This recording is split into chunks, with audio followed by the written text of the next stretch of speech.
Ibihe byiza twongeye kubasuhuza no kubaha ikaze by'umwihariko ugira umuntu tubategura kandi tukabagezaho amakuru abagezweho, amakuru aba yasohotse mu bitangazamakuru bigiye bitandukanye, byibuza tukabatoranyiririzamo ingingo ziba zigezweho, ziba ziryoheye amatwi ndetse kandi ziba zirimo n'ubwenge bwinshi. By'umwihariko rero magingo aya ngaya mu Rwanda hamaze gutwikwa imirambo y'abantu igera kuri 28 kuva iryo tangazo ryasohoka, irimo uw'umunyarwanda umwe watwitse mu mwaka wa 2025 ushize. By'umwihariko iteka rero rikaba riteganya cyangwa se rikaba rishyiraho ari uw'umuntu ukimara gupfa, wataburuwe cyangwa se umurambo wimuwe cyangwa se uwatoraguwe cyangwa se umurambo wabuze uwusaba nyuma yo gutangaza inzego zibishinzwe. By'umwihariko mbere yuko dukomeza n'ikiganiro, nimba utakora subscribe reba hasi kandi subscribe ndetse kandi mukanda akazugira kugira ngo ujye ukurikirana ibiganiro byacu bitambuka buri munsi. Njye Muhumuza mbaha ikaze mu gihe. By'umwihariko mu Rwanda gutwika umurambo bikorwa hakoreshejwe ifuru yabugenewe cyangwa se yagenewe gutwika abapfuye. By'umwihariko ifuru ngo ibigomba kuba ifite amashanyarazi ndetse kandi ifite n'umuriro ku buryo mu by'ukuri udahagarara, uhora waka, ndetse n'imashini yabugenewe. Iyo mashini akaba ari imashini y'agateganyo ishobora kuba yasimbura amashanyarazi mu gihe yabuze. Hari benshi rero babyumvisha bakeka ngo ni wa muriro utazima. Oya, uyu nguyu n'umuriro uhora waka bifashisha n'ubundi batwika imirambo, ntabwo ari umuriro utazima nka wundi ibyo twumva muri Bibiliya bavuga ngo habazagera umutazima. By'umwihariko rero ingingo ya 7 aha ngaha ivuga ko gutwika imirambo irenze umwe mu ifuru imwe bibujijwe. Iyo ngiyo twagarutseho haruguru birabujijwe, ntabwo byemewe keretse ngo iyo bidashoboka gutandukanya imirambo.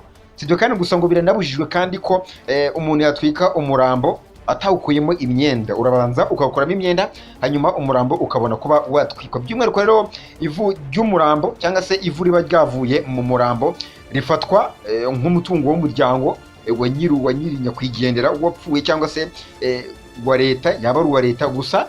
Abagize umuryango bo ku giti cyabo bashobora kwemeza cyangwa se kwemeranya ko ivu rishyirwa mu gikoresho kimwe cyabugenewe cyangwa se bakagabana ivu uko babyifuza. By'umwihariko rero uko niko n'ubundi bigenda iyo umurambo umaje gutwikwa.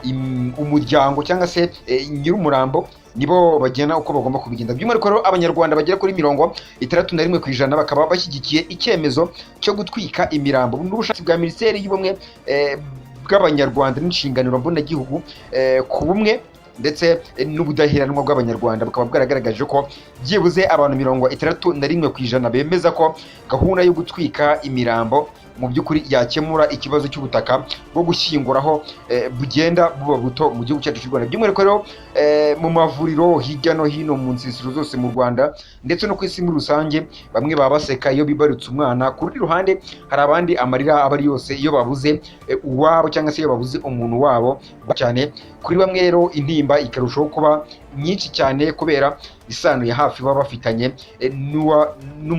n'umuntu wabo uba wavuye mu mubiri. By'umwihariko rero ibi ngibi bikaba byakongeraho cyangwa se byakongera mu kuba gushyingura rimwe na rimwe serivisi ziba zihenze ndetse kandi zikasaba ubutaka bwihariye bwabugenewe bukorerwaho irimbi gusa. Murumva ko n'ubundi bari gusesagura ubutaka nk'uko hano bigaragara. By'umwihariko rero ingingo ya 5 y'itegeko rigenga imitunganyirize ndetse n'imikoreshereze y'amarimbi, aha ngaha ino ngingo ikaba ivuga ko umurambo ushyingurwa mu mva yihariye ndetse kandi buri mva ikaba igomba kugira uburebure butarengeje byibuza 2.5 metero byibuza, ndetse kandi n'ubugari butarengeje santimetero 80 ndetse n'ubujyakuzimu butari munsi ya metero 2. By'umwihariko rero aha ngaha ino ngingo inashimangira ko ababishatse iyo bafite uburenganzira bwo gushyingura imirambo yabo irenze umwe mu mva imwe, ibyo ngibyo bikorwa ku buryo mu by'ukuri bagerekeranya amasanduku.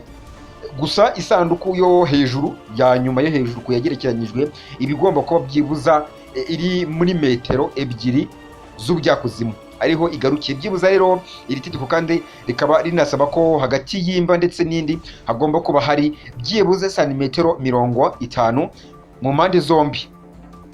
Imibare rero y'ikigo cy'igihugu gishinzwe ibarurishamibare mu Rwanda NIS arahanga ikabigaragaza ko abaturarwanda 36,021 bapfuye mu mwaka wa 2024. Ku rundi ruhande hakaba hari impungenge z'uko amarimbi mu bice bigiye bitandukanye yazuzura vuba, nyamara mu by'ukuri ubutaka buzategereza imyaka 20 y'uko umuntu wa nyuma ashyingurwamo kugira ngo ubutaka buzagira ikindi kintu bukoreshwa, bitegereza imyaka 20. By'umwihariko rero Minisiteri y'Ubumwe bw'Abanyarwanda n'Inshingano Mboneragihugu, uwo ni Minisitiri Dr Jean Damascene Bizimana ku itariki 4 Gashyantare 2026 ubwo yaganiraga n'abasenateri ku bipimo by'ubumwe bw'Abanyarwanda, ubudaheranwa ndetse n'ubwiyunge, bikaba rero byaragaragajwe n'ubushakashatsi bwashyizwe hanze mu 2025.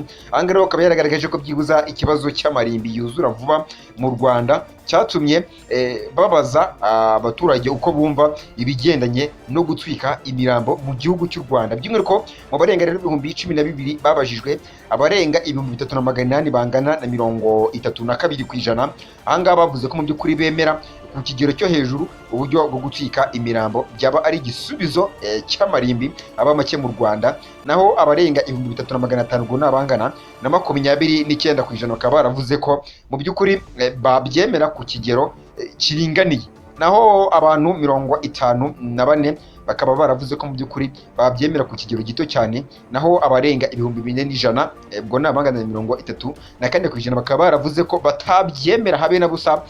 By'umwihariko abifashe bikaba bivuye ko bagera kuri 657 ubwo bangana n'5% bakaba bataragize icyo babivugaho mu gihe babibazwaga. By'umwihariko ahanga ni kuri umumudasiri nkibutsa ko nimba rwo mbere ugeze kuri uyu muyoboro YouTube channel mutakora subscribe, reba hasi ukande subscribe ndetse kandi ukanda akazogera kugira ngo ujye ukurikirana ibiganiro byacu bitambuka buri munsi, naho ngende tsira muhuza andi makuru agezweho no mukanya.